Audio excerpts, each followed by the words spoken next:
A year on from her death, the public was reeling from the loss of broadcasting megastar and UK's darling, Jill Dando. Police reviewed initial tips and zeroed in on a suspect, setting off a decades long fight for justice and creating more questions than answers. This week's episode is The Unsolved Murder of Jill Dando, Part 2. Sinisterhood. We've received so many lovely messages from our listeners from across the pond that are very happy we're covering this. Some even had sent this in a long time ago, but they all, like we said last time, if you were from there and grew up there, I'm sure this was everywhere. And they said, absolutely. It shocked the whole country. And they were all, if they weren't alive when it happened, they remember their parents being really taken by it, or they remember her and what like a bright light she was to everybody. Yeah, thanks everybody for the comments on social media too. Just going, you're right. She was our sunflower. She was our beacon of sunshine, kind of in the morning. And even I was just watching a presentation at the Jill Dando Institute, part of the University College London, that they created in her honor, and they did a 20-year kind of an anniversary celebration of her life, and just person after person after person, even 20 years on, their voices were breaking. It was her cousin who she was really close to, one of her mentors, her old boss. I didn't realize in the docuseries when she's at that Vienna opera ball and that guy comes through and she's like, oh my God, it's my Who prince. Is that? So that's Cliff Richard. So they played like the long clip and they explained it. Jane Lush, who was the producer of Holiday, said Jill's like childhood superstar, like singer, was Cliff Richards. It was like her Elvis. She thought he was so handsome and she loved him. So they show the clip setting it up and she's like 100% serious. She thinks that she's about to meet and interview this lord of, because they were in Vienna, Austria. And she's like, oh, he's an Austrian royalty. His name is Prince blah, blah, blah. And it was kind of a made up sounding name. And then she said, okay, they said he's going to come through the crowd. And she's like, oh my God. Oh my God. Yeah. So then it's Cliff Richards. Well, that started off a relationship and a friendship between her and Cliff Richards. That. And then Jane said when she was, I think it was when she was retiring from Holiday and was going onto another program, that everybody was singing this Cliff Richards song kind of laughingly. And then he popped out and Jill had arranged for him to come out and surprise Jane in return for her having been surprised by him. And then he even came on and did, a dedication to her and said like, that started off our friendship and she's just as lovely and everything. But it was so cute that because she was excited at the time. I thought it was like an old friend, but that was like her like heartthrob that she loved as a kid. I assumed it was a celebrity, but I didn't recognize them. But the genuine excitement and just like, oh my gosh. Yeah. It'd be like if we're like, well, we're about to interview, just somebody, a local journalist, and like Taylor Swift walks in and we're like, holy shit, and just lose our mind. But that excitement is one of the things that endeared everybody to her because she was genuinely herself and genuinely being excited. So I thought that was really sweet. Very relatable. That explained it. I was like wondering who that was. I'm glad I know who that is. So he's a singer from over there? Yeah, I did not realize too, my mom's sister and then her best friend, my other Aunt Barry, were obsessed with him and loved him all in the 60s and flew to the UK to see him multiple times. Did? Not my mom. My Aunt Darlene and my Aunt Barry are like huge Cliff Richards fans and like flew to see him. What's so like his number one hit? That's a great question. I don't even know. Cliff Richards. I feel like I'm late to the game because really late to the game if it was like in the 60s that I have no idea what he sang. It says Mistletoe and Wine, Ocean Deep, Devil Woman, We Don't Talk Anymore, and Summer Holiday are kind of the top Spotify songs, but there's a nice picture of him in a little tuxedo on Spotify. I love it. But he, so I love that she got to then be friends with her childhood, crush. That's awesome. Very, very cool. Well, we're going to wrap up the 2-part series in this one. There are some brief mentions of domestic violence, sexual assault, and rape. So just wanted to give that content warning up top. And if you haven't listened to part 1, you should go back and do that before listening to this one, and it'll make a lot more sense. I know a lot of people wait to binge them all together, so here you go. Well, I'm Christy. I'm Heather. And let's get into it. On the day of Jill Dando's murder, 40-year-old Barry George was attempting to get assistance with his government benefits across town at Hammersmith and Fulham Action on Disability, or HAFAD, an advice center for the disabled in the local area. Barry lived in a flat just a half mile away from Jill's. He received assistance from Hayfad as he was living with a series of neurodivergences and mental illnesses, which required help with complex tasks.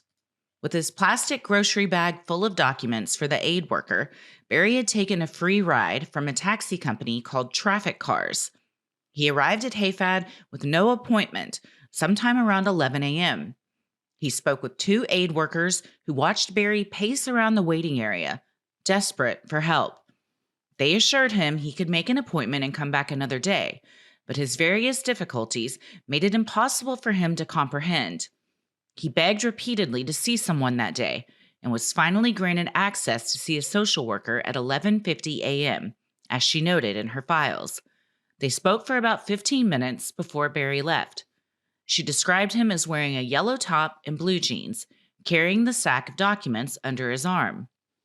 And his sister describes in her book kind of this whole morning and as the testimony had it unfold, and that he just didn't understand and refused to accept the whole idea of like just leave and come back. So he made quite a scene, and I think it was 4 separate employees were like, "Oh yeah, we knew it was him." And the woman who actually spoke to him and took him into her office, it was her first or second day on the job. So it's like it's you don't always forget the that first day when shit like that goes down. She had like just started, and he was like the first client she was working with, and it's like, okay, I get to work with this person who's irate, who doesn't have an appointment, who's refusing to come back. So he made quite an impression, unintentionally made a big impression on everybody. A memorable one that it would be easy to recall that he was there.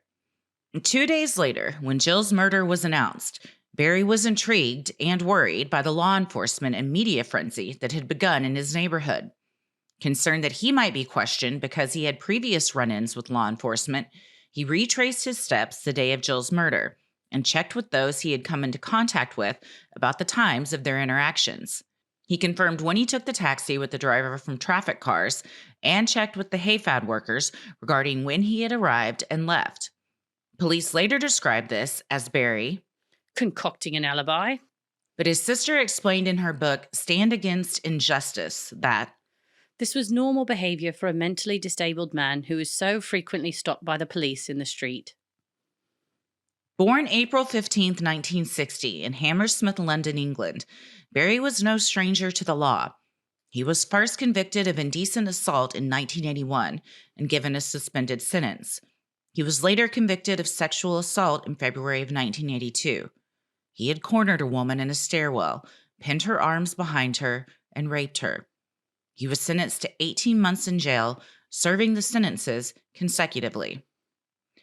That seems like a very short amount of time for that crime. Perhaps it was because given his mental state.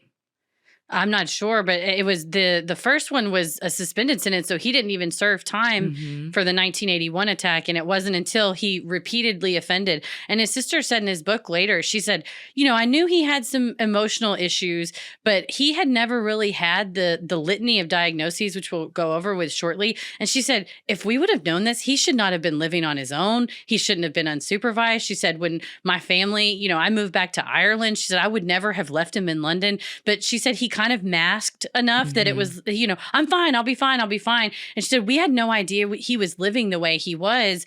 And he had maybe, I think, a shoplifting when he was younger and kind of stayed in a home for boys. But this is when it kind of escalated pretty quickly to start with indecent assault and then move on to full blown, holding someone down and raping them. Yeah. And you're right. 18 months seems light. It does. And it makes me wonder if his mental state was taken into consideration, or it was the 80s and it was the 80s. Yeah. In January of 1983, he was found on the grounds of Kensington Palace, then the home of Prince Charles and Princess Diana, wearing a balaclava and carrying a knife, a coil of rope, and a poem he had written to Prince Charles. He was stopped 4 other times lingering around Kensington Palace late at night, according to the BBC. It also makes you wonder why there are not more severe penalties for not just you kind of are waiting outside or you're writing letters. You are on the grounds with what looks like the markers of a kidnapping situation. Yeah. Why else would you need that? Absolutely. You're going to tie somebody up. And The poem, it's all very stalker behavior, Mm-hmm. obsessive behavior, and compounded with just a few months before, he had been let out of jail because he had raped a woman. So it's, you see kind of like this pattern of, well, he's kind of, reprimanded for a bit, but was it enough? Or maybe it's not even the reprimanding, it's the, why didn't somebody step in and get him the mental help that he needed to prevent this? Yeah, address the issues more Mm-hmm. instead of going, well, you went to jail and we let you out, and then just see. There was, and of course, we're no experts on not just UK law, but society at the time. But from what I understand, the mid 1980s saw a significant amount of criminal justice reform. So this being like pre 1984, perhaps that's why some of this stuff was happening. Mm-hmm. And in order to respond to situations like this, there was a change of law, 1984 and on. Yeah. And I can't imagine he's the only one stalking the royals. So Mm-hmm. perhaps that was also a push for, the mid 80s for some changes. True. Getting fixated on Diana. Mm-hmm. Throughout his life, Barry had been fascinated by impersonating others, often giving police different names or the names of celebrities when he was arrested.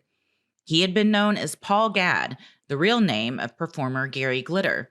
He had told others he was called Barry Bulsara, sharing a last name with Queen lead singer Freddie Mercury, who he lied and claimed was his cousin.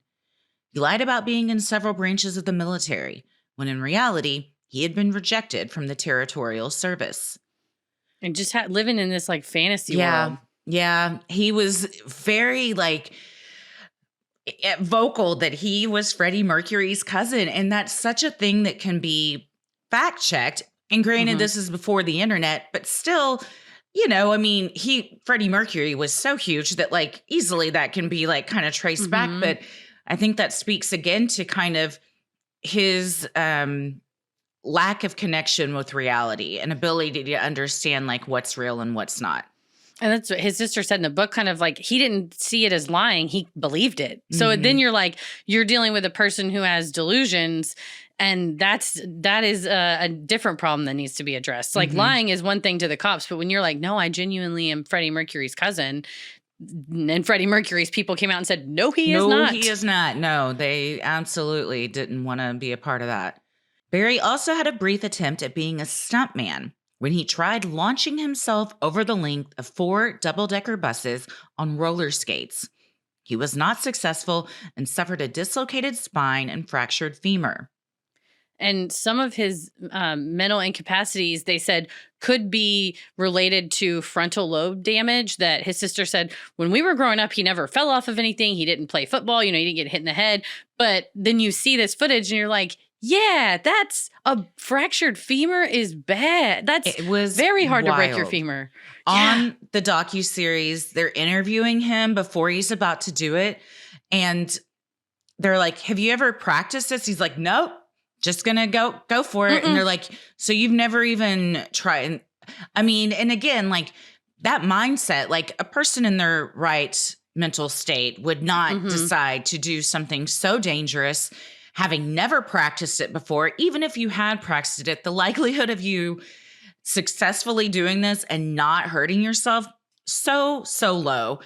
And people let it happen and filmed it also. It was a spectacle, and it was hard to watch because you're just watching someone that is about to just any videos like that where I'm like, this is going to end terribly and somebody's going to get gravely injured or very hard for me to stomach.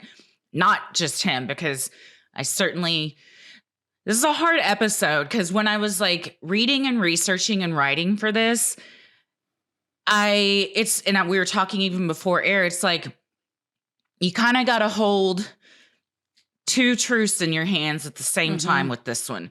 That yes, he was a monster and like viciously raped and abused multiple women.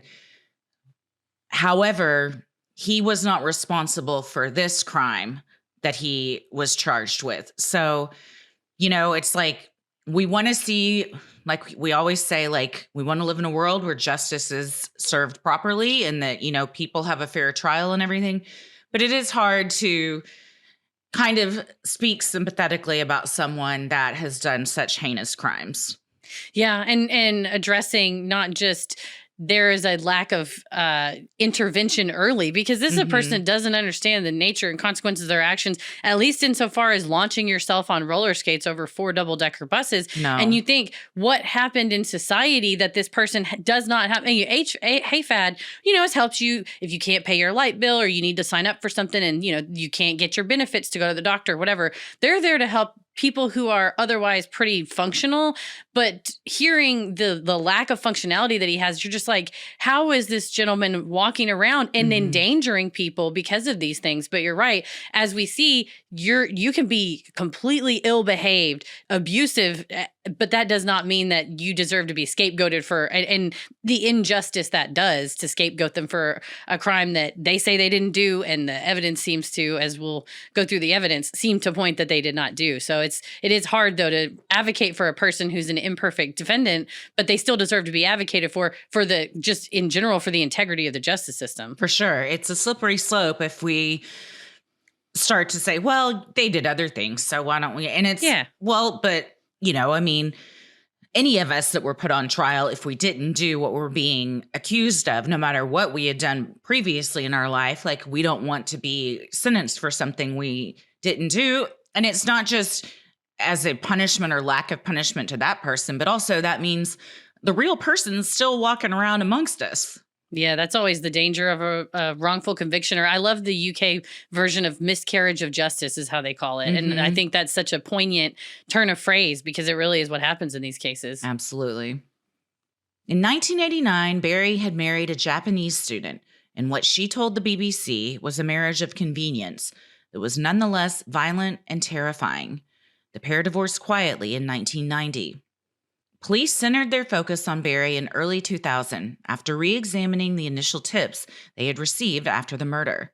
The taxi driver and employees from Hayfad had reported his strange request for help confirming his whereabouts, so police put Barry on a 24-hour-a-day surveillance. Barry was unemployed and spent his days wandering the streets, striking up conversations with people. Detective Inspector Hamish Campbell authorized a search warrant for Barry's flat. When police conducted the search, they found a mess. News reports at the time described it as resembling a junkyard, with police video showing the place scattered with black plastic bags full of trash, huge stacks of old newspapers, military magazines, pornography, and random piles of feces. Officers found undeveloped rolls of camera film that turned out to have photos of women in public taken surreptitiously. This footage is hellacious.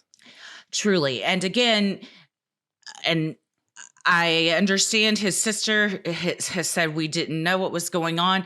I don't know how you have a relative in your family, especially your sibling, that you don't know this is the conditions that they're living in. Yeah, she lived in Ireland with her husband and kids, and just, you know, you kind of live in a different country and you call and you just don't visit. Every time they didn't have the money. She really didn't have the money to fly back and forth. The mother was older and was not quite homebound, but pretty much always at the house, didn't come visit him. He would go visit her. And you just have someone going, I'm fine. Everything's fine. Everything's great. It's fine. And really after the early 80s, he did not get arrested for anything else. It's almost like he took to, instead of just grabbing women, to just taking photos from afar, which I don't think, you know, it's better, but it's still harmful, stalking, inappropriate behavior. But I guess because, you know, you go, well, he served his time. He's over that. He seems to be living fine. He gets his benefits.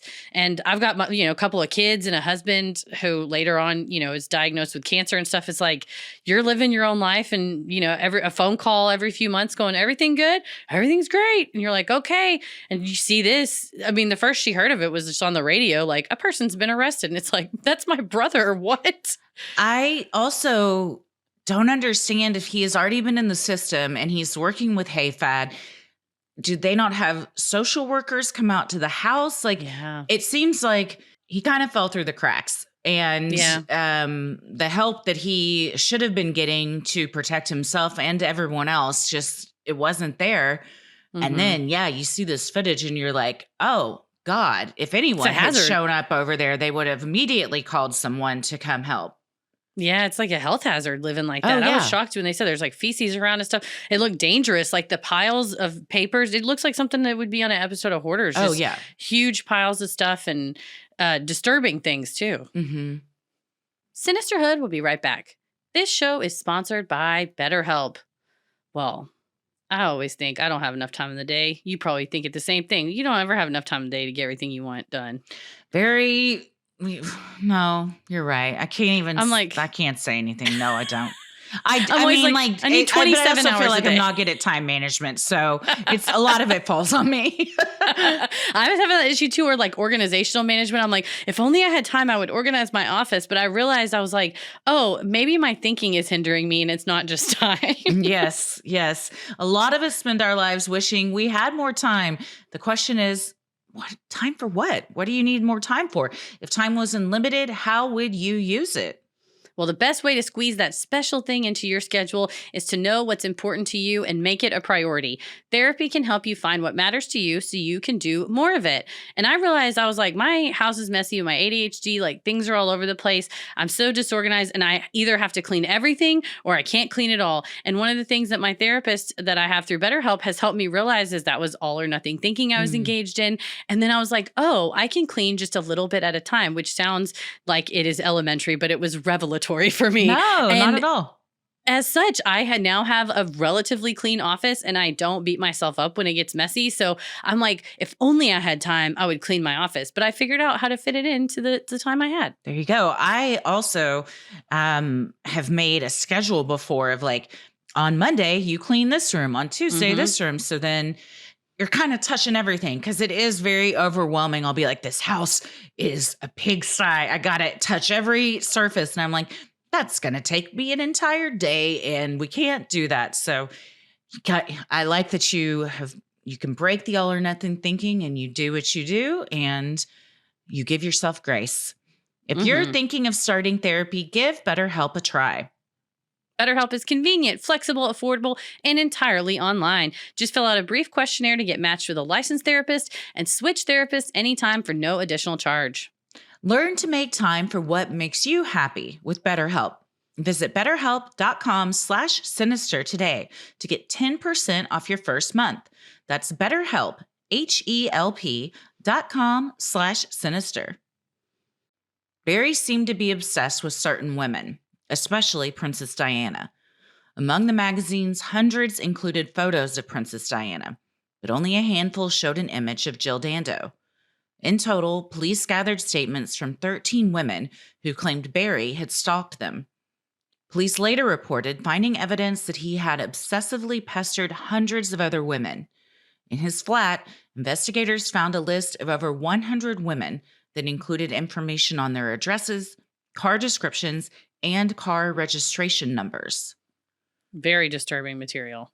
Yeah, that's up close and personal info. If you can get up to a car and get a registration number, I mean, that's 100 that you're taking pictures of, that you're following, that you're keeping lists of. It's hard for me to reconcile in my brain. And I know it all comes down just to mental illness, that he is capable of compiling all of this information, but unable to understand, like, coming back for an appointment, I mean, but and I don't know. I mean, I'm not a psychologist, so it's just, but again, it's like the evidence is there. He's obviously not well, but again, that doesn't mean that he's done the crime that he is accused of. Yeah, and just that fixation of wanting to take photos. And he's like, well, it would just be people that I met in the street. And the police are like, and you see some of the photos you can see him, a ton of the tabloids and stuff printed them. And then it's also in the docuseries of, they're clearly not like, okay, I'm going to take your picture, smile. Okay, smile. It's like someone's butt as they're walking away. Yeah. Or like, she's buying a magazine and you're taking a picture from 10 feet away. Like of her chest. Yeah. I mean, it was definitely not consensual photos.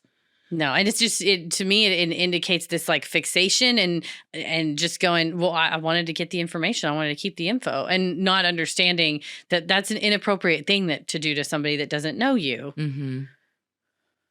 On May 25th, 2000, Barry was officially arrested on suspicion of murder.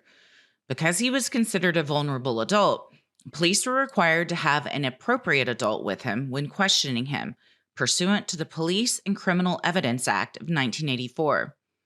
Barry had been questioned without anyone present and was then brought to his mother's house to sign a statement. At her home, Mrs. George was told Barry was merely assisting with the case, not a suspect. A vulnerable adult herself, she had suffered multiple strokes and showed signs of post-stroke dementia. Additionally, she was given no details of the case by police.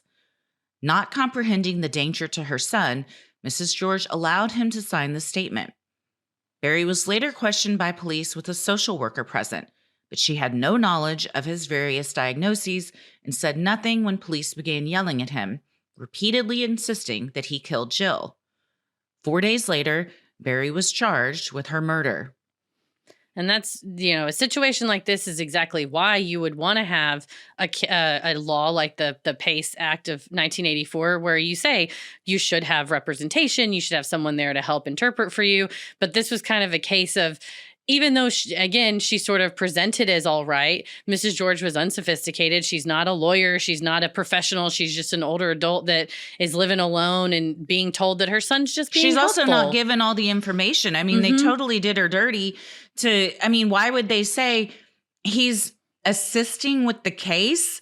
I mean, that's just a flat out lie. Yeah. It seems like she was coerced into signing this paper. Yeah, and tricked, and was like, oh, and that's exactly, she said, okay. She said she thought that, the police told her, like, he's being very helpful, Mrs. George. Just, all you have to do is just sit here while he signs this statement that he said. And it's like, okay. And they just got led down the primrose path. I think the cops found all that crazy shit in his apartment and were like, this is our guy. We gotta get him no matter what. Yeah. And you don't though, because then you might be wrong. Yeah. There was so much pressure to find someone. And I mean, when you walk in and you see all this, I'm sure you are like, oh yeah, it ticks all the boxes for if the profile that we had created of the person that we're looking for. I do not like that this older woman who was vulnerable herself was just lied to so they could get what they wanted. I mean, that's just straight up. I mean, I don't know. Is it illegal? Because can't the cops lie to you for a confession? A little bit different in the UK, but yeah, and in the deal with the PACE Act is kind of like the definition of who is an appropriate adult isn't when it regarding a vulnerable adult versus a kid. It's like it was malleable at the time, and so I think the cops were kind of like, well, technically, it doesn't have to be, it doesn't have to be a social worker or a lawyer or an expert. It can just be like anyone over the age of 18. And I'm sure you go into her house and realize that she's like, what's going on? Oh, okay, and you're like, she'll do anything we say. Just have her sign it. Like, you just think, I think they walked in and saw, okay, they're poor. They don't have a lot of money. They're not sophisticated. He's weird. We need somebody. Let's just roll with it. And I think they underestimated how much of an advocate his sister would be, truly. That and of course, she wasn't really hearing about any of this except for, her mom would call her. Again, she's trying to like mother her 3 kids and young kids in Ireland, and just get a call from her mom going, well, they came by with Barry saying he was helping out. And she's like, wait, what? And the mom doesn't even have all the information or the wrong information. So then nobody really has any idea what's going on. Barry isn't in the right mental state to explain to his mom, like, no, this is actually what's happening. So it really, it gives that everybody is taking advantage of those with mental illness or health issues that have incapacitated them. For sure. Barry was remanded to Belmarsh Prison, where he was listed as a Cat A offender, reserved for the most dangerous offenders who are subjected to 23 hours of confinement per day. Barry's planning and sequencing abilities and his physical coordination are highly impaired due to his difficulties, making an escape impossible. His sister Michelle wrote in her book, Stand Against Injustice, that she believed police kept him in the most secure lockup to try and make the public believe he was dangerous and therefore capable of Jill's murder.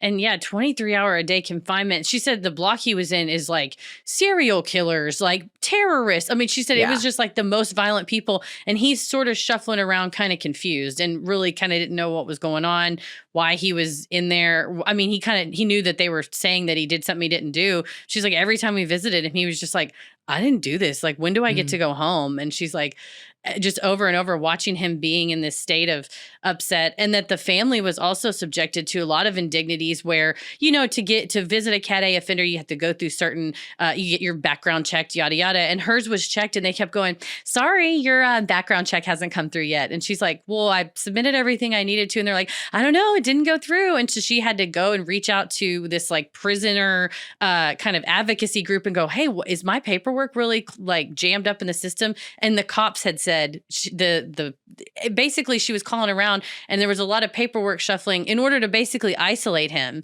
and try to keep him from saying anything or seeing his family. Yeah. And it just took forever to visit. And it's just the indignities of the criminal justice system are bad enough on families of actual offenders. But then when someone is wrongfully locked up, you're like, your family didn't get reimbursed for any of the travel, any of the time, any of that they go through. I agree with her that they were putting him there.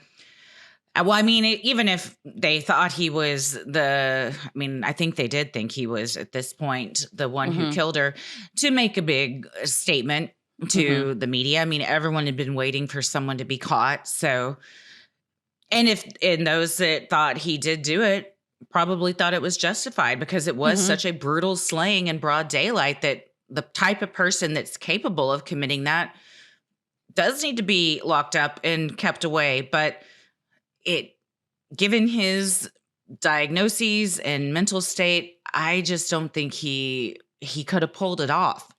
And that's the bizarre thing. And I'm like, did the police think he was acting or something? It's like, he can't put a few sentences together, really, even in their interrogation. I'm like, you think he was capable of like lying in wait and hiding and being in two places at the same time, which is physically impossible. It's like, they didn't even want to consider the alibi of like, well, he just made all that up. I'm like, there's 4 people that saw where he was, but it's that they wanted so hard to arrest someone. And he was a perfect person to arrest because he just had this weird background of sexual violence, obsession, violence against women, and that it was like what everyone wanted.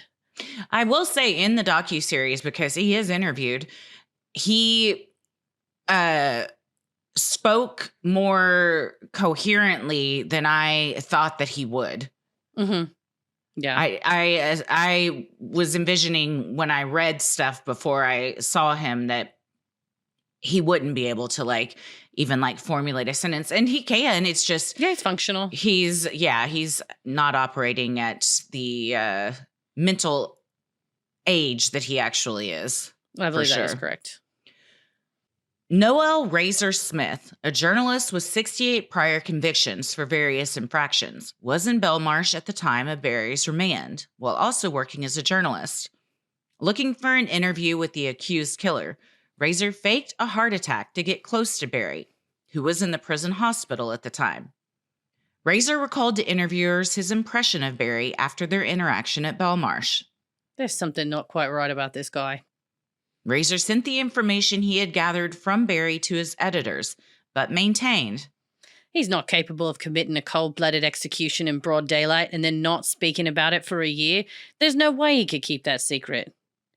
This guy is great. My favorite guy that's interviewed in the whole docuseries. He makes no apologies for his criminal past. In fact, kind of wears it as a badge of honor. Yeah, he starts listing off. He's like, car thefts, burglaries, robberies, bank robberies. You're like, okay, you've done a little bit of everything. He's like, I'm a career criminal. This is what I do. Who are you going to trust to sniff out another criminal or somebody that can do... I trust this guy. I think he knows what he's talking about. Yeah, he's been around like the worst of the worst and seen the worst of the worst. And his take that like you have to be a cold-blooded sociopath to like walk up and be able to shoot someone and walk away and not and like maintain that secret. And he's like, all I saw was like this guy crying. And he said, do you like guns? And Barry said, I like Guns N' Roses. And he's like, that's when I knew. I was like, yeah, this guy didn't do it. Yeah. And in 2 seconds, he just is like, in your gut, it was somebody who has done it before. He does not have the coordination to be like 1, 2, 3, grab her, put her down, shoot her, walk away undetected. He's just like, he couldn't have done that. No. Yeah, I agree. The police, it seemed, disagreed with the career criminal's assessment. They worked on building a case against Barry that hinged almost entirely on circumstance. Barry secured a legal team, helmed by an icon of justice in the UK, Michael Mansfield, QC, that's like a thing? Yeah, it's Queen's Counsel. Okay. I want to be part of the Queen's Council. I know. Well, then later I saw it said Michael Mansfield Casey, and I was like, oh, because King Charles. I was like, damn, you got to change your business cards when Queen Elizabeth dies? He's about to kick it too, so we'll see what has to do next. Barry secured a legal team, helmed by an icon of justice in the UK, Michael Mansfield QC. Dubbed the Silver Fox by the media, Mansfield had worked with other miscarriage of justice cases like the Birmingham 6 and the Guildford 4. Mansfield was disturbed when he spoke with Barry, realizing at once that his new client was vulnerable and suffering from a myriad of mental health concerns. Dr. Susan Young, an expert in neuropsychology as well as clinical and forensic psychology, was part of a team of experts brought in to assess Barry. If you were going to have a counselor, a barrister, a solicitor in your corner, this is the guy to have, because he was just well known that like if he took your case, you had a case to be taken. Like he was always taking the highest, like Gloria Allred style, like, oh, you have him? Oh, okay. Who's the one that defended making a murderer? Oh, yes, Kathleen Zellner. Yeah, it's like her, too. Yes. Yeah. Where you're like, oh, you got Kathleen Zellner? Okay, the shit is about to get real. And he wears an ascot, which if I had a barrister, I'd want him to wear an ascot, too. Yes. But he was just right off the bat was like, oh, man, well, this guy, I've seen a lot of stuff in the media. And then immediately when he interviews him, he's like, he's not a mastermind that would have done this. I mean, you wouldn't ask him to go to the store and pick up groceries. You wouldn't be confident that he would come back with everything or even Possibly make it not. there, Right? So to think that he could carry out something like this and get away with it makes absolutely no sense. Yeah, it's just like, we got to get an expert in. And Susan Young was the right person for the job. His legal team was concerned that the Crown prosecutors may find Barry unfit to stand trial, which would mean he would be hospitalized in a secure mental facility, likely for the rest of his life, without ever undergoing an actual trial. Based on the team's findings, Barry was diagnosed with ADHD, Asperger's syndrome, acquired frontal lobe brain damage affecting his short-term memory, as well as a learning difficulty, 2 personality disorders, and epilepsy, according to Michelle's book. The epilepsy caused constant, devastating electrical currents to spark in Barry's brain, sometimes causing seizures that were noticeable to others, while other times causing silent seizures. And yeah, the description is that he'd be sitting there and you would sometimes see him kind of grimace and say like, oh, like it was taken on and saying like, oh, I'm handling this. And she said other times he would just be like almost frozen in place and kind of staring off. And that's when the neuropsychologist said that's when he's having these silent seizures. That's like, he can't even communicate, oh, something's happening to me right now. It's just your brain would just go zzz, zzz, zzz, and just start malfunctioning. Yeah. And to think that all of this had been going on, a lot of it since childhood, and it was just missed because of the times and the fact that they didn't have the means to, see the doctors they probably needed to see. And then others maybe developed more because of things he had experienced over the years. And like so many of these cases, you're like, if someone had intervened at the right time, would any of these things happen? Would any of the women he hurt have been hurt? Yeah. And what a difference it would have made in his life and his happiness as well. Yeah, especially acquiring that frontal lobe brain damage. I mean, that could come from jumping over the double-decker buses on roller skates or something else that his family doesn't even know about. She's like, the doctors told us he would have had definitely a concussion and likely would have lost consciousness and such that it would have required hospitalization. And she's like, he has never been hospitalized that I know of. So it's like, well, then did he fall down and whack his head so bad he should have been hospitalized and never did because, again, he was just on his own. He doesn't know to go. Yeah. And it just goes back and back and back and back of like when the early childhood intervention is so vital for that. Dr. Young also found Barry to have a borderline intellect, meaning it was extremely low. Barry's working memory, processing speed, and everything else was in the first percentile, meaning 99% of the population would perform better than him on the assessments. His sister wrote in her book, Finally, it all made sense. Now we understood what was going on with Barry as a child. It felt like we'd found the missing jigsaw pieces. which I imagine is a relief because now you can start to help him. At the same time, you're like, God, all of these things he had going on and, silently suffering and dealing with them on his own is a huge blow too. Yeah, and still functioning somehow. And I think it was very smart for Michael Mansfield to get these tests because you don't want your client to just be deemed unfit to stand trial and then just languish in an institution, not getting the help that he needed for a thing that he didn't do. He's like, we want to say he understands the proceedings against him, but these are mitigating factors as to why he needed to have somebody with him when he was being interviewed, things like that. Of like, we don't want to say he's completely, totally like devoid of any reality because he understands because he didn't do it. He knows not to kill anybody. That's why he didn't kill anybody. Mm-hmm. Nearly a year later, on February 26, 2001, the trial of Barry George began in Court 1 of the Old Bailey Courthouse in London. His official plea was, no case to answer, since there was no evidence of Barry committing the crime. However, just as soon as it began, proceedings came to a halt. Mansfield had asked that no photos of Barry be allowed to be released to the media. The judge disagreed and allowed police to release a photo of Barry wearing a white forensic suit, being led away from his flat by officers in handcuffs. With this image, a media frenzy over Barry George reached a fever pitch. Within days, the trial had to be rescheduled due to the adverse publicity caused by the photos.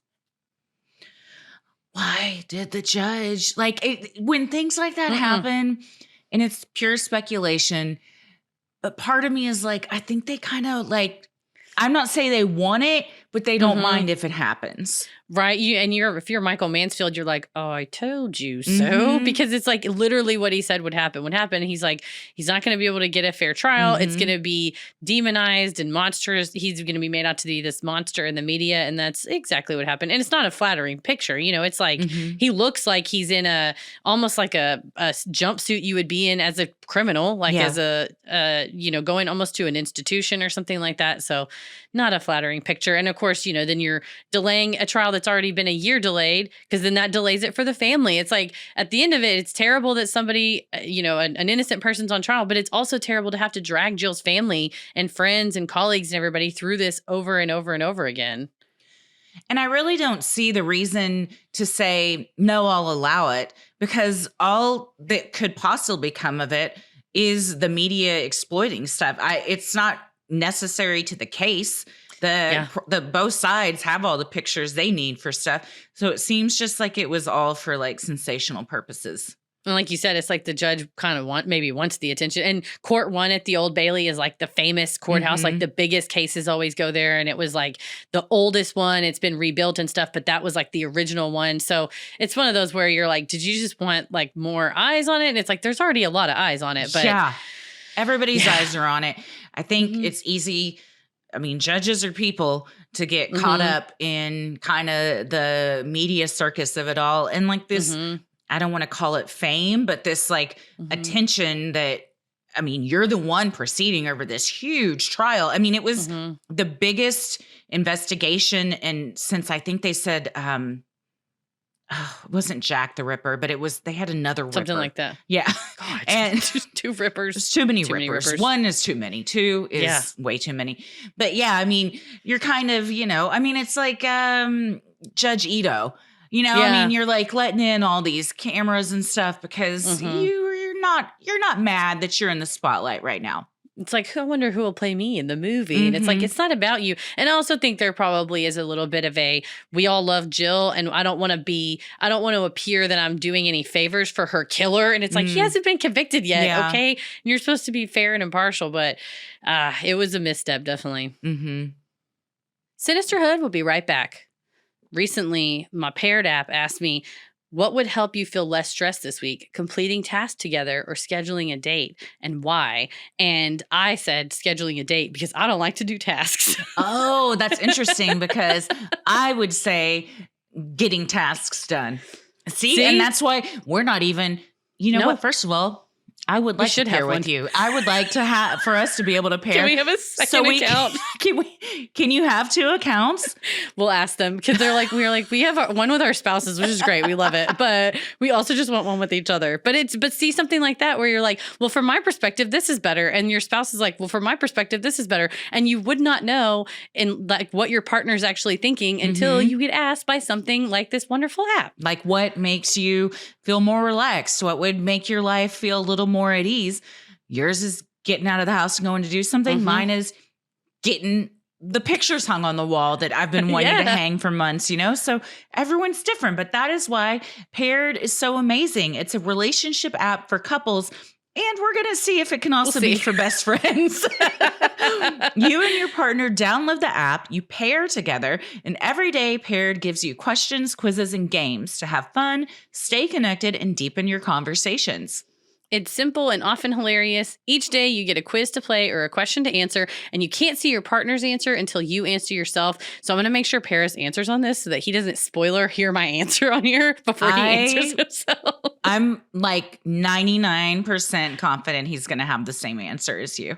Yeah, I bet so. Because he loves a date. He loves a date. Oh, yeah. He likes to go out. But it's fun that I'm like, what if I'm surprised by him? And that's the magic of Paired. I get surprised. There you go. By the person I thought I knew best. Whether you're just a few dates in or have been together a long time, it's time to lighten the mood and have fun with your partner by using Paired. Head to paired.com/creepy to get a 7-day free trial and 25% off if you sign up for a subscription. Just head to paired.com/creepy to sign up today. Connect with your partner every day using Paired. A happier relationship starts here. After being postponed, the trial began again on April 23, 2001. Mansfield's first fight was regarding Barry's initial questioning. Due to his various mental difficulties, Barry was entitled to have an appropriate adult with him under the PACE Act of 1984. However, only the requirements regarding children had been formalized, meaning the judge had discretion to interpret what an appropriate adult was and when it was needed for a vulnerable adult. Police argued that Barry's mother was competent and had allowed him to sign the statement. Mansfield, in Barry's defense, argued she was vulnerable herself and should not have been used. The judge stated that Mrs. George would be required to undergo a competency exam if the argument was to be considered. Rather than put his mother through that, Barry dropped the issue. The other issue was the person that was to administer the competency exam, if I'm not mistaken, because Barry had been evaluated by Dr. Susan Young and a couple of other folks that Michael Mansfield had brought forward. And then the Crown said, okay, well, we also need to evaluate him. And they brought in this forensic psychologist who screamed at Barry so loudly that multiple people in the hallway could hear and had to go down and open the door. And so the judge actually had to throw her assessment of him out because it was like, you've abused this older man. Like, that's no way to treat anybody. I mean, it's very unprofessional. Like, what are you doing? Yeah. That's what they were like, what is happening? And so he's like, the Crown is going to evaluate her. I saw what they did to me and they screamed in my face. I don't want them screaming at my mom. And Michael Mansfield's like, it's really important that we get this, your statement thrown out. And Barry's like, I don't care. I don't want them to do that to my mom. And so you're like choosing your battles now of whether you're willing to put up the fullest defense you can if it means that your mom is going to be essentially, I won't say exposed, but like she was a proud woman and, you don't want to be labeled as having dementia. At that time, it was a little bit more less understood, I would say. And, she's like, I'm perfectly fine. And it's like, you can't have it both ways. It's like, they're going to sit here and say, well, your mental competency is super low. That's good for your son, but it's embarrassing for you. And so as a family, he was just like, I don't want to do that to my mom. So to play devil's advocate a bit, how is he able to make that decision, but he can't understand other decisions to make? Well, he just told Michael Mansfield, I don't want them to talk to my mom. And Michael Mansfield says, we're trying to make this argument in court. and we're going to have to assess your mom. And he says, I don't want you to do that. And as the client can say, do not pursue this argument. But do you think he understood why he was not wanting that? Because it seems like he can't put two and two together to really understand like consequences or why things are happening. Yeah, I don't think, as they said, 99% of the population is more competent than he is. So you have somebody in the first percentile making this what would be a bad decision. That's a bad decision for your defense. Being able to kick statements that you made without your legally entitled representative to be with you, you would want those statements to get kicked. But you can see the weighing is like, I love my mom though. And you're like, okay, well, I understand that you love your mom and you don't want your mom to be, grilled essentially by this person that maybe is the same person that grilled you. But it's really vital for your defense that we do it. And it's like, I don't care. I love my mom. Don't do it. And as the defense attorney, you're like, you're okay. You have to say, all right, my client said don't do it, so we have to drop it. When would a defense attorney be able to say, like, my client isn't competent enough to make these decisions for himself and it's hurting his case, so therefore I have to step in and do it?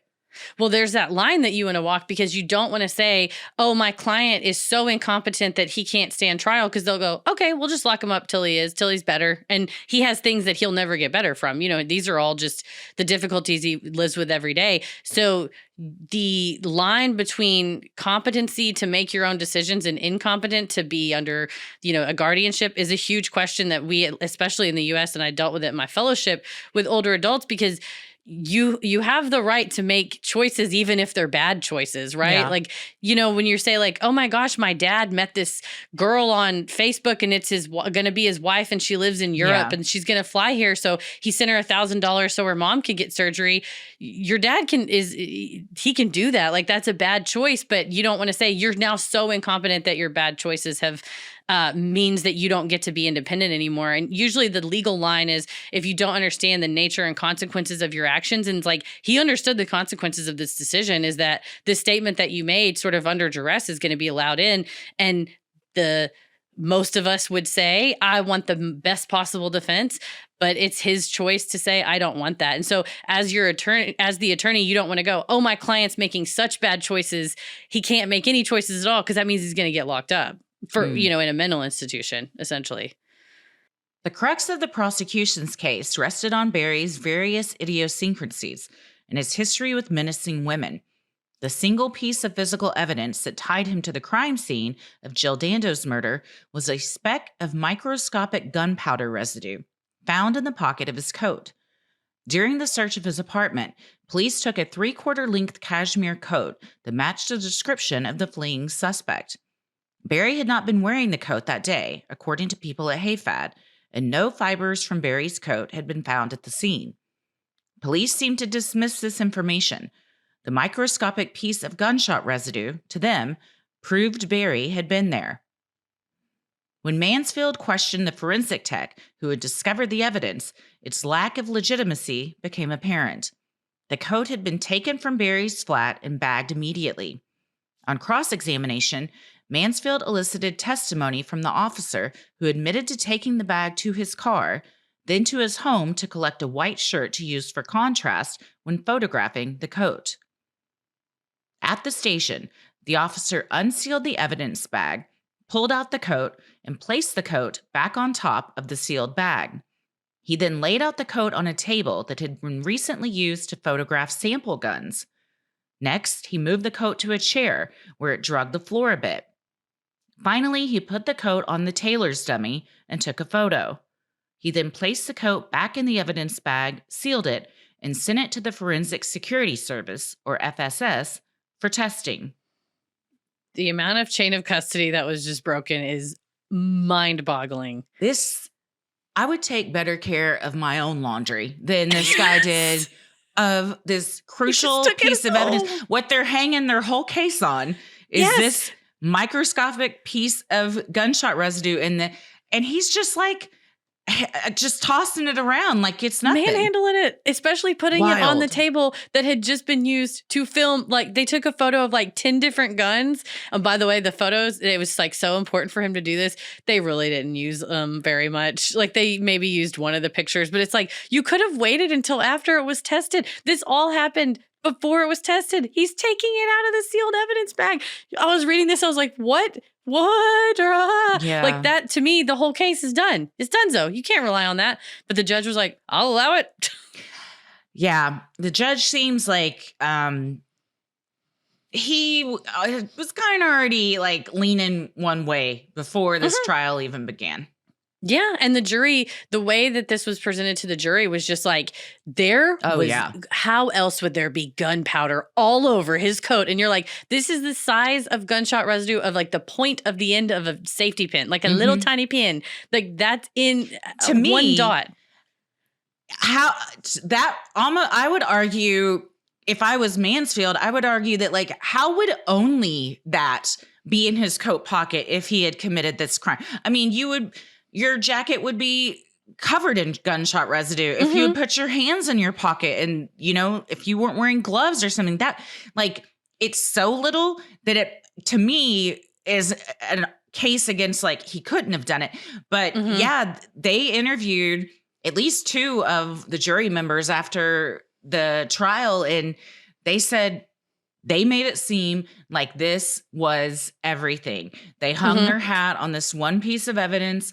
It was why we convicted, because they made it seem like there's no way this could have been in his pocket if he had not put the gun in there after he had shot her in the head. And that's a good point, because the police said, he shot her and then put the gun in his pocket to run away. And like you said, in that case, more than just one single, because he's not this mastermind who's like, and then I'm going to use a vacuum and I'm going to vacuum out the inside of my coat shot pocket. His leg if he's trying to run down the street with the fucking loaded gun in his pocket. No. There's a lot of ways something like that, I guess, could get in your coat. I don't know. Or maybe it's like, can you even really 100% confirm that it's gunshot residue when it's the tiniest bit of particle like that? Or someone said, you sit in the back of a taxi and the person before you had been at the gun range, and then they sit in the taxi, or it's a police officer, or a wife of a police officer, and it's on her purse or whatever, and you get one little single dot. But in the case of Barry, because the jacket had been manhandled so much by a cop at a police station on a table where guns were, it so points to cross-contamination. It's just like obvious cross-contamination. They should have just tested the coat before they took it out of the fucking bag, which is what chain of custody is for. That's why you have chain of custody. If the photographer is handling the coat, he had just handled 10 guns, puts his hands in the pocket to see, like, is there anything in these pockets we need to take out and photograph? There you go. Yeah, I don't think it's even a case of like, we're going to plant this particle. I think it was like, I'm handling this and now I'm handling this, and you have an oopsie and you don't even know you have an oopsie because it's microscopic. Yeah. If you were going to plant evidence, you did a really poor job. You got to go harder than that if you're going to plant evidence. A little bit harder, That's not, it wouldn't convince me for sure. But they made it seem so damning to the jury that the jury was just like, well, I mean, he had to have been there. Yeah. They're like, there's no way it wasn't him. And you're like, there's so many ways though that it wasn't him. Mansfield then asked the forensic examiner, Robin Keeley of the FSS, whether she knew the chain of custody had been so badly broken before she conducted her testing. She testified, "No, I didn't know this until after I had reported the presence of the single particle of FDR to the police." Yeah. To me, I honestly don't understand how this case isn't like thrown out at this point. Unless the judge didn't already decide, well, it doesn't really matter. I'm just going to, Yeah, it's interesting to me, and I don't know enough about the rules of evidence, but in this case, it was under the discretion of the judge to say, no, this is still allowed. And it goes to the jury to determine weight, and it's just a testament to the efficacy of the Crown prosecutor's argument that this was so important. And Michael Mansfield's like, am I taking crazy pills up here? He's like, this has been manhandled. It is a tiny particle, but the way tiniest of particles. That is right there why I would be like, it can't be. It doesn't make any sense. There'd be way more if he did this. Yeah, to me, it doesn't add up. But I think that the picture painted of Barry was that he was just this like madman who was a monster, who was a woman obsessed monster. And of course he's the one that did it. And of course it was because he was in the neighborhood. And it's like, not the pieces just don't add up. But back then, I think that was the late 90s. It was early 2000s, right when this like forensic, this idea of kind of like CSI, and we're all like getting in the science. And it's like, you can't deny the science. You can't deny it. And it's like, you can't deny the science, but you can absolutely deny the manipulation of the science by the attorneys who are talking to you, and one of them's just better at manipulating the information. During the proceedings, the jury was told how Barry was obsessed with fame and guns. A particularly damning photo ended up splashed across the pages of newspapers across the UK of a man wearing a gas mask holding up a gun. Barry swore and still maintains that it was a friend of his in the photo, which had been taken in the 80s and laid undeveloped until police uncovered it. Nevertheless, the press went with the story, printing the photo and calling Barry an obsessed madman. And the photo is damning. I think it's him. For what it's worth, it looks like him. I also think it's him. And it is creepy and weird. I mean, there's no way of getting around that. Did it influence people's decision? Is the jury going to see that? If the judge had said, again, like, no photos can be released, would it have changed the outcome? Yeah, or they show it to say this man has a predilection towards guns. Look at this picture of him holding a gun. And the gun in the photo was like a starting pistol that you would shoot to start a race. Like, it's not a gun that you would take to the gun range or shoot a person with or go hunting with. But the argument is that those type of guns can and often are modified. They can be modified to actually hurt someone. So even though it was he also argued, or the defense said, that's, even if that is him, that's a toy in the picture. That's not even a starting gun. That's like a toy gun. But the media was like, he had so many guns in his house and was so obsessed with it. And I mean, I think it definitely did something to turn the jury, or at least turn public opinion toward, like, obviously this guy did it. Yeah. It didn't paint him in a good light. And to that point too, of having guns, he did own guns, which how? Yeah, I think they were modified ones. But if he does, then there's another reason he might have gunshot residue in his coat pocket. But they, I mean, as far as the modified thing, because the bullet found at the scene had those weird crimpings, and they thought that it could have been modified and perhaps even used in a gun that had been modified to shoot, since it's not easy to get guns over there. I imagine especially I hope it wouldn't be easy for a person that is mentally unwell to get a gun that easily. So, I mean, I could see how they would be like, well, we already kind of thought that this gun was like one that somebody kind of homemade, and he's got one in this picture. Yeah, here's a picture of him with a homemade gun. It is relevant and it should be admissible because we're arguing that this is the crime was done by an obsessed person, and that's who he was. Yeah. Mansfield put up the best defense he could, but still, one question lingered for the jury. If Barry hadn't done it, then who had? Mansfield argued that the precision of the attack and escape of the assailant without capture showed that it was far too advanced for Barry to carry out, and much more likely the work of a professional hitman. So Mansfield agreed with Razor in this situation. Mansfield and Razor, man. They're gonna team up. That's a buddy cop movie that needs to happen for sure. With his ascot, and then the other one's got his little paperboy hat on, his leather jacket, just constantly smoking. Yeah, one of them has cleared over 70 criminals, and the other one has committed over 70 crimes. Mansfield and Razor, and it's like, would watch. I would watch that in a second.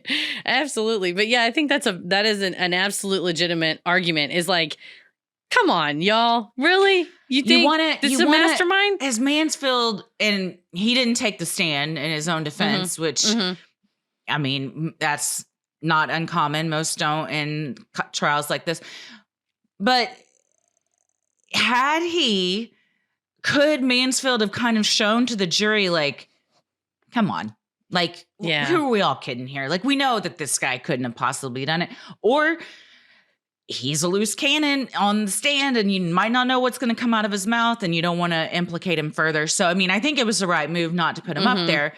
But when you hear from all these professionals and psychiatrists, psychologists that are like, here's all these things that he's got going on, it just didn't matter when it came to that microscopic piece of gunpowder. And was it that the prosecution did a better job, or was it the jury who, there was no one on the jury that didn't know who she was and that didn't know about this case. I mean, it had happened years before it even went to trial.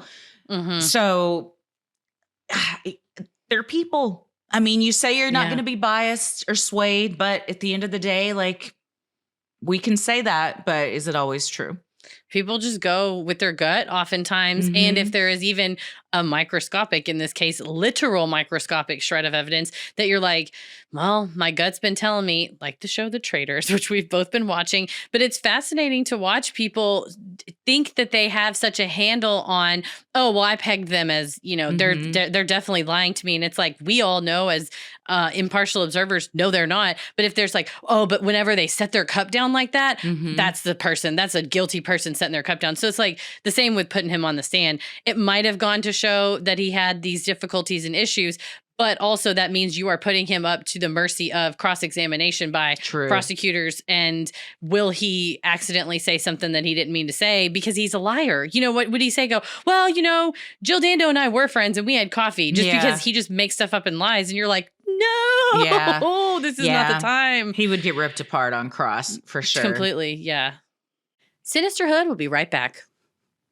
I have recently made a declaration that I want to feel better about myself. I feel like I've been just eating a lot of processed foods. I've noticed my skin is breaking out a lot. I just feel sluggish. I don't feel good. I want to feel better before we go back out on the road. And Factor is going to be a key factor, no pun intended, in making this happen. And you don't have to sacrifice flavor either. That's the magic of Factor. It's not like, well, now I have to eat cardboard because I want to be healthier. It's like, no, you get these chef-crafted, dietitian-approved meals, and they're right to your door. Absolutely. They're so good. You have 35 different options a week to choose from, including keto, calorie smart, vegan, veggie, and so much more. With over 55 nutrition-packed add-ons that help make your weekly meal planning even more delicious. And like you said, it saves time too, because there's no prep, no mess, home delivered, it's ready to eat right there. Plus, you don't have to waste time going to the grocery store, less shopping, less cooking, less cleanup, and more time to feel better and then like hang out with your family. It's everything I love. Eating good food without having to cook it or go shopping conveniently. Exactly. It's like all of my boxes are ticked. They offer breakfast, smoothies, juices, snacks, and a gourmet plus, which is an upscale option for special occasion meals. I gotta say, haven't tried this yet. Going to. I'm ordering it tonight. I'm doing it. Yeah. Getting my Factor box. I got to get my smoothie refill. That's like my grab and go breakfast. I love it. Or after a workout. And plus, if I get lazy, I'm going to order takeout or delivery, and it's so expensive. So I might as well just have it at my house, and I don't have to call anybody for it. And it's so much faster. There. Yes. Oh, so good. Head to factormeals.com/creepy50 and use code creepy50 to get 50% off. That's code creepy50 at factormeals.com/creepy50 to get 50% off. The jury was unconvinced. On July 2nd, 2001, Barry George was convicted of Jill Dando's murder. He was sentenced to life in prison. Right away, Barry's sister Michelle launched a campaign to prove his innocence. She worked with Mojo, the Miscarriages of Justice organization that works to give a voice to the wrongfully convicted. They prepared an application for review while interested journalists began reinvestigating the evidence. Though Barry's first appeal had been rejected in 2002, Michelle and Mojo representatives worked on an application to the Criminal Cases Review Commission, or CCRC. At first, Barry was hesitant. He wanted to continue trying to appeal via his solicitors who helped him at trial, and feared that Mojo's efforts may make things worse for him. You talk about what happens when somebody makes a bad decision. He told Michelle, drop the CCRC thing, stop contacting him. And she admits, I lied to him and said, okay, I'll drop it. And she said, I didn't. I went with Mojo and they drafted this whole application. That's the difference between a sister and your attorney. Yeah, and a solicitor. But it's been fascinating to learn about how the appellate system works in the UK. So you go to Crown Court, which is what he started at. The jury decides your guilt or innocence. The judge decides law and punishment. And then you get convicted. You can apply for leave to appeal to your trial judge or a court of appeal. And in that case, the case has to be reasonably arguable that you might have been wrongfully convicted, or you might have had something allowed that shouldn't have been allowed. If you get to go to the court of appeal, they will generally only review fresh evidence. But in his case, they said, there's no new evidence here. We think you had a reasonably fair trial. And they really only review cases where they think that it is an unsafe conviction. And which is, I love all these British turns of phrases, but an unsafe conviction is one in which the court entertains a lurking doubt that the defendant was wrong. They're all very polite. The way that they describe We've got a bit of a lurking doubt on this, or where the court is not sure that it was a rightful conviction. So that's an interesting standard. But in his case, the Court of Appeal was entertaining that and said, no, we don't think this is unsafe. We think that the conviction was correct, which left him one more appeal. But in 1997, the UK government created the Criminal Cases Review Commission as an independent government-funded body that has broad powers to investigate things on its own. And then once it decides that there's been a miscarriage of justice, it can make this package and then send the package to the Court of Appeals on its own going, hey, we did our own investigation and we think that these things are what was done wrong. Here's new information that we found. And I think every country should have this. About to say that. Phenomenal. They said courts of appeals have reversed 2/3 of the cases and modified 9 out of 10 sentences that have been sent up by CCRCs. So it is doing exactly what it was meant to do, which was to restore public confidence in the justice system. And they said 70% of all referred cases have either been thrown out or modified because of something that had gone wrong. But there's something to be said about it's made up of attorneys, independent investigators, and lay people that review this evidence and go, and it's kind of like the Innocence Project in America, which is not government funded, but it kind of goes through these like multiple levels. But this is so much more powerful to truly investigate and they said they do original research, they do original interviews and investigations, and sending that package to the Court of Appeals is just so powerful. Because in America, so often that is left up to the families that we've seen in so many cases, like Ryan Ferguson, his dad is doing that, Yes. Or Ellen Greenberg, her parents are the ones doing all this, and nobody, or Peggy Klinke, the family shouldn't be the one that has to do all of that. And gather all that evidence.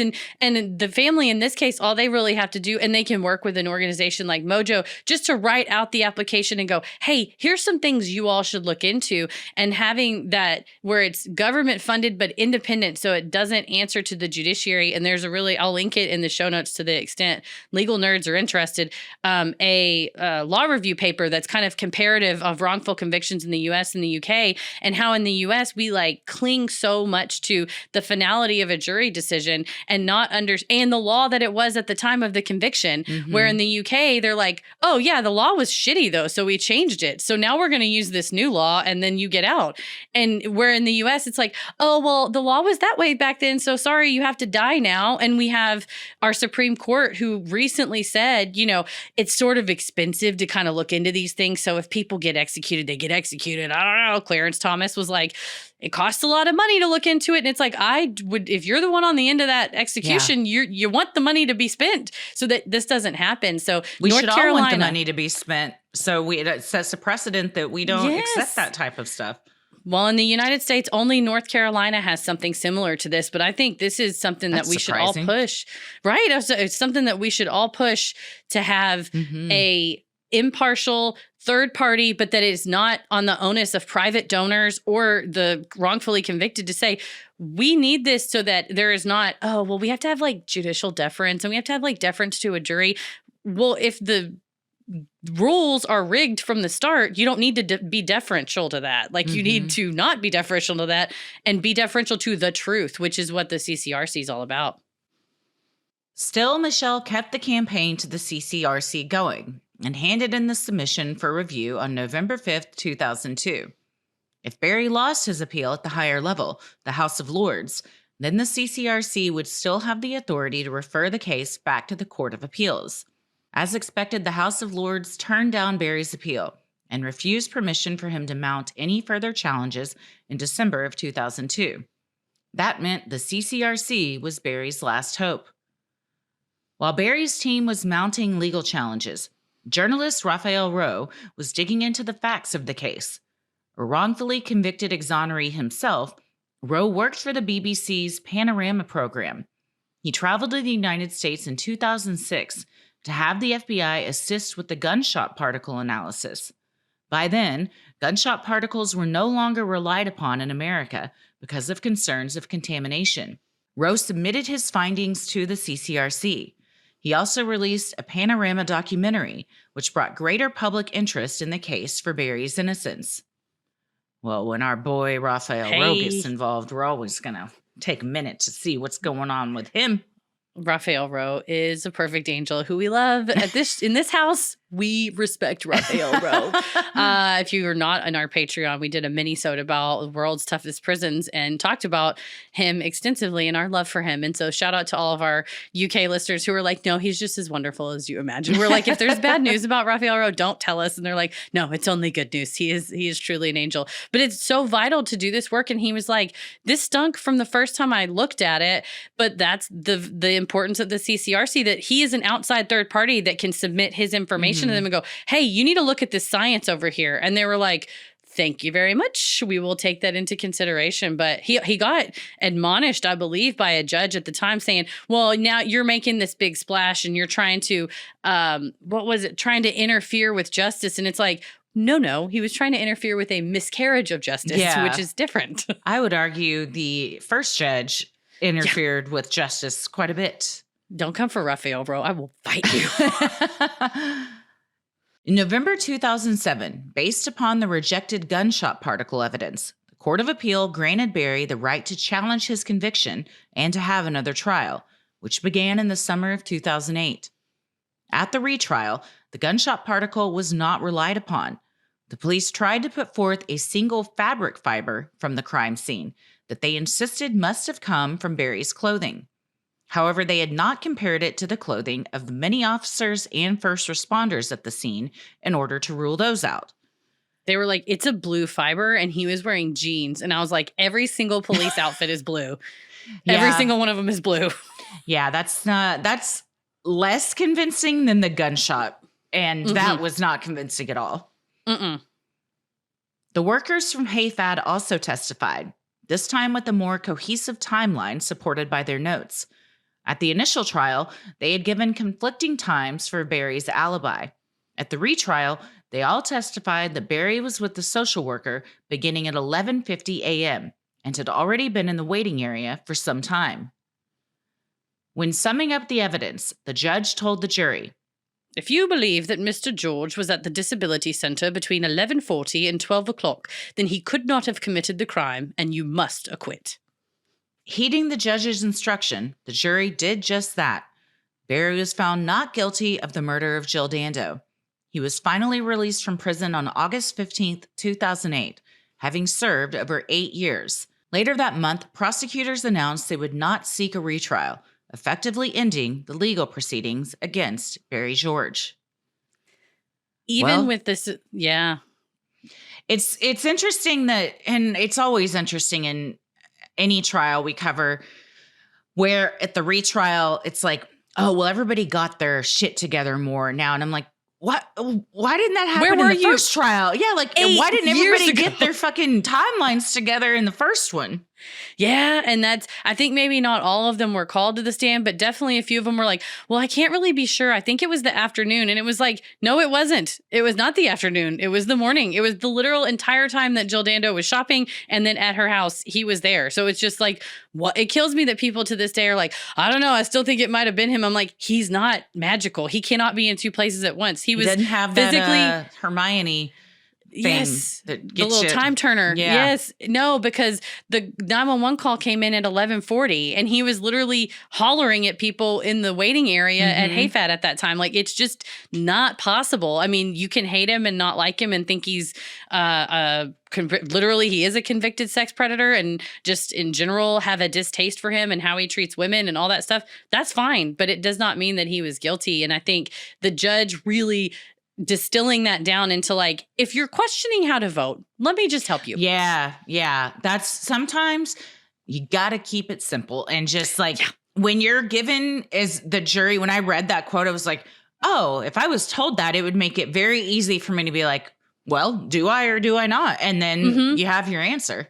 And you have 4 employees from the center that were like, oh, yeah, he was there yelling at us. And like, I have my notepad right here. It was my first day. You don't forget something like the guy yelling at you on your first day, that it makes it clear. But even after this, his sister's book, I mean, if you want to get into the nitty gritty of this, you can read it. It's sort of a memoir, too. It talks about the emotional side of it. But God, they were hounded by the media. They were, when they were being released, he really was an innocent man at this point. And still the police were like, well, we need to put you in post-custody probationary detainment. And his sister was like, hell no, you don't. No, and it was the people he's free to go. Yeah, the people from Mojo really had to step in and help her. But at every turn, there were just like reporters everywhere trying. I mean, it just sounded like such a fucking nightmare that was caused by him just walking around after it happened going, I was with you, right? In case the cops come and talk to me, I was with you. And they're like, this guy was concocting an alibi. And you wasted 8 years of the Crown's time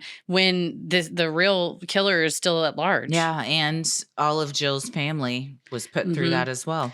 And Barry George, as of 2010, 2013, he was applying for compensation. And much like the United States, there's like certain little, you fall through the cracks and you don't get compensation. So he was not compensated for any of his time being incarcerated because they said he wasn't innocent enough. Oh, what makes you innocent enough? I guess because the initial incarceration was based on a case in which the 3 judges said the case upon which a reasonable jury properly directed this verdict. So they said like that was reasonable that they convicted him at the time. Therefore, all the time that he spent is not compensable. And then when he was granted a retrial, we're not going to compensate him for that because he wasn't really locked up for the being charged, correct? Not being charged, but being retried. Yeah. They really do just pass the buck whenever they can. Oh, yeah. I mean, in all the countries, not just there. it's not just UK. No, Yeah, this is America we talked about it with America loves to do it. For sure. Like Clemente Aguirre is one that we covered that was denied all of his compensation too. And he was in there for like over 30 years, wasn't he? It was 15 or 20. It was something. Yeah, it was a really long time. One of the main theories that has been explored is that Jill's murder was in direct retaliation for the NATO bombing of a state TV station in Serbia just days before she was killed. During the Kosovo War in early 1999, Jill made a plea to viewers, encouraging them to provide aid to refugees affected by the war. While police have officially dismissed this theory, others believe the Serbs could be responsible. 2 weeks before Jill was murdered, a Serbian opposition journalist was shot 14 times outside of his home. 4 men, including an intelligence agent and former secret police chief, were convicted of orchestrating the murder. Secret police are political police that operate independently of the civil police, with their objective being to repress or eliminate dissidents of a political regime. Like Nazis, the KGB. There's many countries that have this, and they secret police are vicious. Yeah. And Michael Mansfield has made it clear that the formation of the bullet, he said that style of crimping and creation of the bullet is seen often in Balkans area, both in guerrilla warfare, terrorism, things like that. So he thinks that the bullet sort of points to it being a professional hitman somehow associated with this. The Scotland Yard's always said no, and the Metropolitan Police have said no, it's not the Serbian connection. But this all connected with the calls and stuff we talked about in part 1 is why some people still believe it was somehow politically motivated. Yeah. Some people say it's a reach because At the time, there was a UK journalist actually in Serbia, and they were not targeted. So, like, why would they go this more difficult route to target Jill? But there's a lot of stuff that points to it. It makes sense too. Well, and especially if all she did was kind of ask for refugee assistance. It's not like you said, she wasn't saying, and I'm going to do a 15-part series on why the war is bad. It was just kind of, I won't say, flippant, but it was kind of a one-off like plea that she knew that people would listen to her, and she was trying to, gain support. Yeah. The lack of a known motive led to theories that a stalker had murdered Jill. She had received letters and seen suspicious individuals near her home, even reporting some of the behavior to her Crime Watch co-host, Nick Ross. Barry's sister, Michelle, received strange calls and visitors as Barry's CCRC application was pending. One caller claimed to be Mr. V. According to her book, the caller refused to identify himself, but told Michelle, "You'll probably remember a Mr. V being talked about in the Dando case." The caller admitted to lying to police for fear of being scapegoated. He was worried Barry's CCRC appeal would put the sights back on him. Michelle assured the man that he wasn't in any danger, but she also wasn't sure if it was truly the suspect or a journalist digging for info. Though she does not identify him in her book, the person could be Thomas Vorms. Barry George's legal team named a local gardener who lived near Jill as the true killer in his application paperwork to CCRC. Thomas Vorms was questioned by police at the time of the crime and even drove a blue Range Rover. A gun collector with a hatred for Jill Dando, Vorms also matched the e-fit photo. Although he later admitted to the Sunday Mirror that he made up an alibi for police, just like the caller claims he had, Vorms continually denied being the killer and was never charged. Well, that's a mind fuck. Yeah, Michelle, not only that, some Scottish guy knocked on the door and had said, actually, the gun was used in she's just getting all these visitors and phone calls, People and it's hard to know. Woodwork. And to even know, like, is this a person who's deranged and is just wanting to insert themselves? Is it truly a person involved? And she said she always turned the information over to police of like, this person knocked on my door, this person called me. And I think Mr. Vorms maybe called back 2 or 3 times. She said, or is it just a journalist like from a tabloid trying to like lure her into like, we called Barry George's sister who totally believed it. And it's like, she said, you just don't know who to trust. So she would always just be like, oh, okay, thanks for the info. Please leave me alone. Someone like Shackleton that really doesn't have anything to do with it, but just kind of wants to insert themselves for whatever bizarre reason they have. Well, no, in 1999, it came out that, I think it was in 2005, it came out that in 1999, Jill's utility company reported somebody called saying that it was her brother, and her brother said that was not me, and was trying to get information on where she had changed her utility services. And so some have said, oh, well, maybe they were hacking her voicemail, her cell phone, her personal info. Others said it could have been tabloid journalists because they knew she had gotten engaged to Alan Farthing, and maybe the journalists were just trying to find out where she lived. But at the time, she got that voicemail from her agent's office at like 10:10. She checked it like 2 minutes later. So if somebody was listening to the voicemail, they would know, okay, she's on her way right now, which would make sense why they didn't know she was going to make like 15 stops and not get home until like after 11, which would make sense why they were kind of lingering around her house between 10 and the time of the crime. So I think that's got some legs to it, that somebody maybe was listening to the voicemail, because your voicemail could get hacked like nothing back in the 90s. It was so not secure. Sinisterhood will be right back. Well, I've had 2 babies, and for the longest time after Simon was born, I would be like, why do I have all these flyaways? What is happening? And my hairstylist was like, it's new growth after you have a baby. Well, he was like 2 at this point. And I'm like, he's not a baby. This needs to stop. But only within like the past 6 months have it's not a thing anymore. So like it's having kids, so many other things that women do changes our hormones, and it causes our hair to change. It can be such like a sensitive topic for people to talk about, but it's so common. The more we talk about it, the less stigma is around it and the more it's normalized. And Nutrafol is doing just that. Nutrafol is the #1 dermatologist recommended hair growth supplement, with over 1 million people seeing thicker, stronger, faster growing hair with less shedding. Nutrafol supports healthy hair growth from within by targeting root causes of thinning like stress, hormones, environment, nutrition, lifestyle, and metabolism. They target all of this through whole body health. Yeah, you never know what it is, but with that whole body system, you got to check all the boxes. Mm-hmm. Take the first step to visibly thicker, healthier hair. For a limited time, Nutrafol is offering our listeners $10 off your first month subscription and free shipping when you go to Nutrafol.com and enter the promo code CREEPY. Find out why over 4,500 healthcare professionals and hairstylists recommend Nutrafol for healthier hair. Nutrafol.com, spelled Nutrafol.com, promo code CREEPY. That's Nutrafol.com, promo code CREEPY. Investigative journalist and former police officer Mark Williams Thomas suggested Jill was murdered by an organized crime hit as a result of her reporting on Crime Watch, positing his theory in a 2015 op-ed piece for the Daily Mirror. My theory is that Jill was gunned down on the orders of a London underworld Mr. Big to send out a direct, bloody message to others. Do not take on organized crime. While Crime Watch was instrumental in putting away many criminals, Detective Hamish Campbell doesn't buy into this theory, telling Business Insider, "How would it be served by somebody on Crime Watch? Some villain or criminal going, I know what, I'm so obsessed with this, I'm going to kill Jill Dando. That made no sense at all.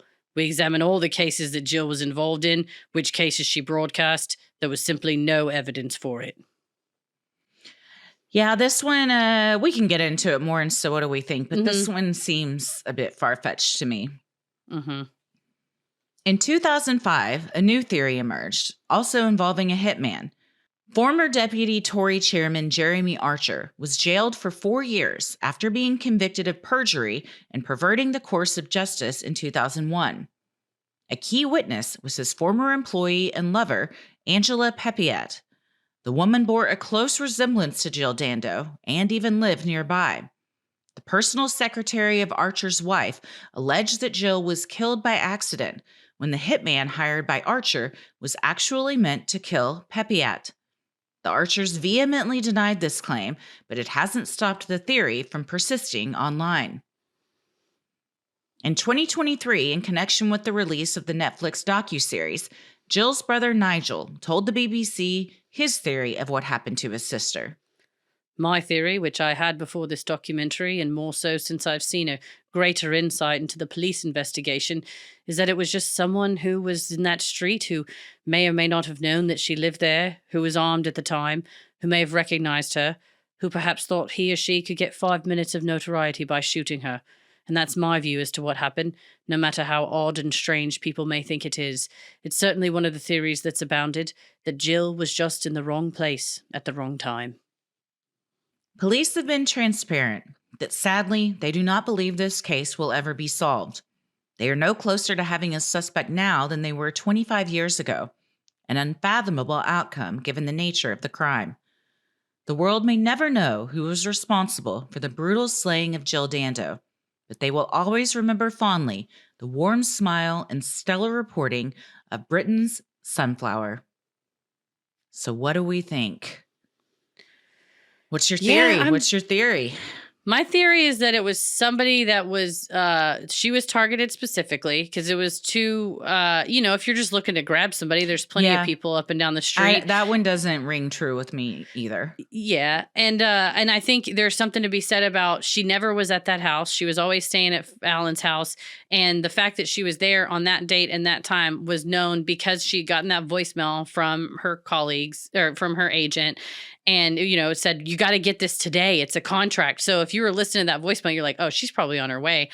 And the people lingering, waiting between the cars. I don't think a person would have been, hiding in her garden. It's so small. I think the neighbors would have been like, there's a man crouched in her garden for an hour and a half. But I think standing in between the cars and walking up and down the street in a suit and having the Range Rover parked, all of that to me is somebody was lingering there waiting for her specifically. And the precision of she pulled up, they grabbed her, they killed her, they got away. I mean, that was what the plan was. I don't think it was last minute, like, oh, it was this maybe. So as to how they got her, I feel like the voicemail was a huge, it points to it because that's the only reason why they would have known she was headed back to that apartment that she wasn't usually at.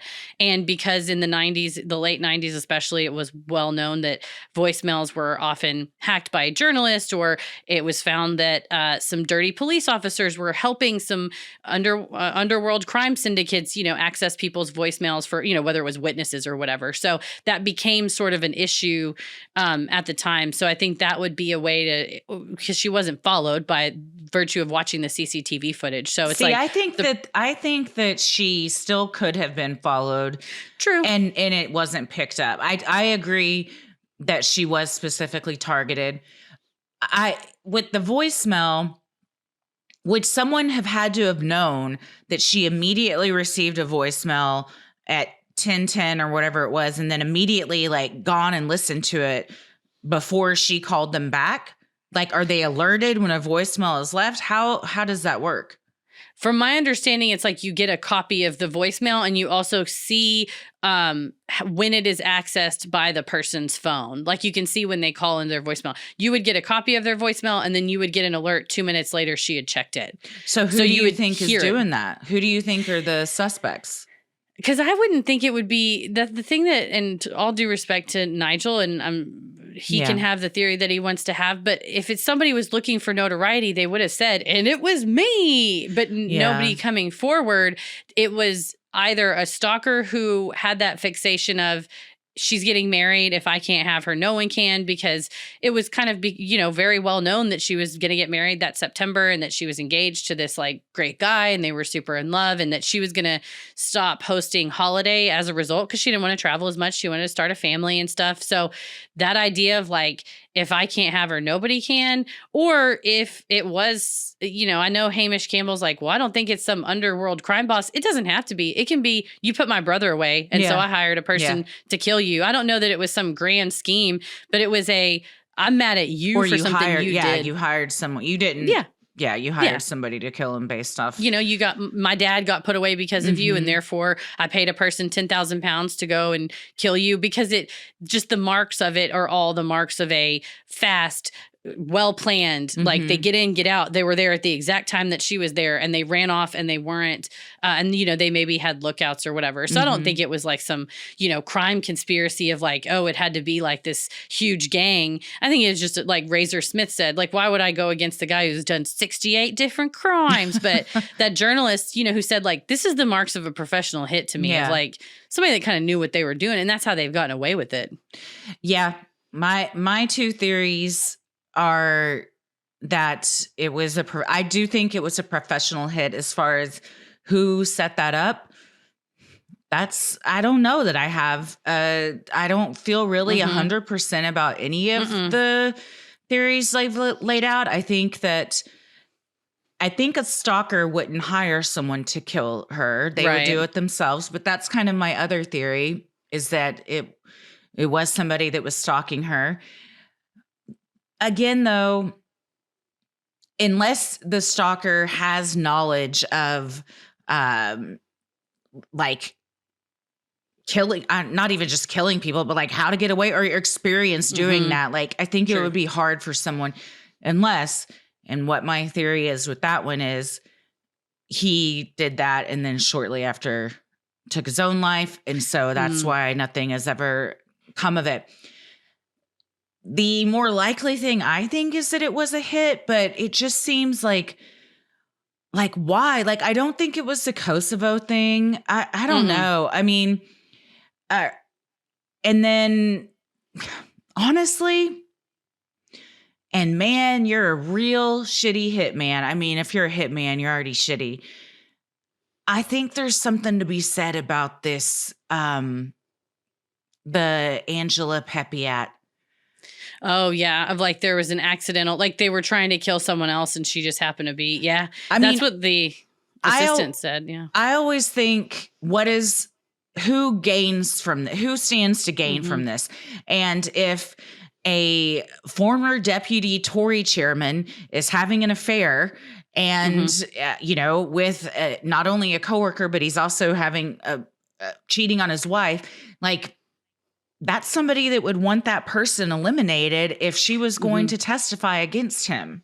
And I think maybe she did testify against him and got him convicted. And it was like he was trying to appeal the sentence and didn't want to have, that maybe. And that could be of just a complete made up dramatic whatever from those people. But you're right. As far as it being like why her, why then?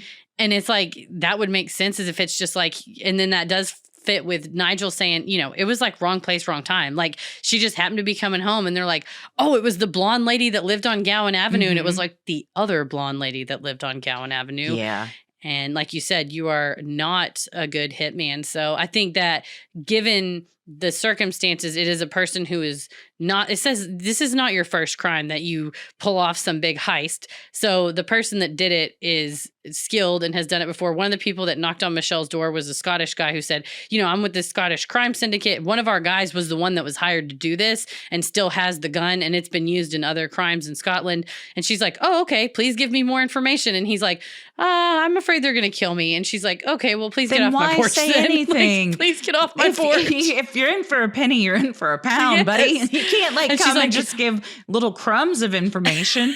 And she was just like, okay. And again, she tells the police, like, a Scottish guy came on my porch. This is what he looked like. He came, I think he came 3 times. You never want a Scottish guy to come on your porch. Hey! Unless it's Alan Cummings, host of Traders, my new obsession. I love him so much. His outfits, he's perfect in every way. Slays every time. And that Scottish accent's perfect. But yes. I mean, I think you just kind of go, why did you tell me this? But I think she said she felt like he had a guilty conscience that her brother had gone down for this. And then he's like, okay, well, why don't you come forward? And he said, well, I'll be killed. And he said it was not a big, what's the word I'm looking for? Like some big conspiracy against her. It was like, this guy just got hired to do it. He's a killer. He works for a gang anyway. And he was like, I'll take the money and do it. The question is then, say who it was, and he wouldn't say. And it's like, who hired him and why? And it's like, well, he didn't give that information. So it's just too much of the hallmarks of like a hit, not wanting to get tracked, getting away. It was quick, efficient, done with the pressing the gun so that the sound wouldn't be as loud, in and out quick, that it makes me think it was for some reason she was targeted, whether she was accidentally targeted, it should have been somebody else, but it was a professional hit. But I agree. I'm glad that her only legacy has not become just how she's died, because Nick Ross and Alan Farthing got together and raised funds for the Jill Dando Institute of Crime Science at the University College London, which is the first institute in the world that is devoted to crime science. It's amazing. They conduct like research, and they work with not just the criminal justice department, but they work across like interdisciplinary, research areas to say, okay, housing is an issue, mental health is an issue. This isn't, so to hopefully be able to more robustly address crime. And we'll link it in the show notes, but there was that 20th anniversary, like I was saying at the top of the show, where everybody was still talking about her. And one of her mentors said, Jill's legacy, she said, she taught me it's okay to be ambitious. It's okay for a woman to be ambitious. Her legacy is that she inspired many others to exceed their hopes and ambitions just as she did. And her cousin Judith, they were roommates for a while and told some very cute stories about going to a party and like kicking her shoes off and like being all silly. But Judith said, we have an obligation to Jill to make the most of our lives. Consider, like she did, that our presence on this planet is an absolute gift, and that we should look for the opportunities to experience hope, buoyancy, and happiness, even in the dullest moments. So yeah, that's kind of become her legacy. Not just it's an unsolved murder, but that she gave so much in such a short time and lived so much in such a short time. Yes, and I think that's how she is remembered. This is it was a horrible thing that happened, and her life was cut way too short. I do think, though, that she is remembered more for all the good she did, and that people have done in her honor and her legacy since. So that's what we always want to see. We always say, the worst day of your life does not define you. And I think that she is a prime example of that. Yeah, it holds true here as well. So thank you for all the paths you pave for women, Jill. Right. And maybe one day an answer will come. Everybody deathbed seemed, confession. including Nigel, the family, the police, everyone's Yeah. like, nah, I think the ship Yeah. has sailed on this one. Like, deathbed confession, but I think it's also quite possible that whoever did this is no longer alive either. So, Right. yeah, I don't know. I agree it was targeted, whether it was intentional or an accident. And if it was an accident, god damn, dude. Yeah. I mean, like Nigel said, wrong place, wrong time. Like, and then if you do find that out and you retrace, like, man, if you play all the what ifs, so what if she hadn't had to go back home? And what if the facts hadn't been not going through and stuff? But you can't do that. You just have to move on and find a way to move on. So, yeah. Well, she was Britain's sunflower, as they say, and I'm glad that we covered this. I had never heard of this case, and these unsolved ones are always ones that stick with me, and I know this one will for sure. Absolutely. No, I agree. It's going to be one you wonder about forever, but we're it's always glad. I'm always glad when I feel like we get to know a person. So I'm glad to have gotten to know her. I'm sad that I didn't know her when she was still alive, and that she's not still around to be delighting everybody and whatever she would be. I think it was Jane Lush was like, I bet she would be hosting Strictly Come Dancing, which I guess is like Dancing with the Stars kind of. And she said she would have loved it. She would have loved every second of it. And it's just like kind of that idea of like what would have happened. And that's hard, but we can remember her legacy. Yes, we sure can. Well, and thank you to everybody that submitted this case as well. For sure. This episode of Sinisterhood is made possible with the help of our amazing patrons. If you're interested in supporting the show, consider joining our Patreon. You'll get access to ad-free regular episodes, weekly bonus content, you're able to vote on episode topics, join our monthly live streams, and more. Keep it creepy. Mwahaha.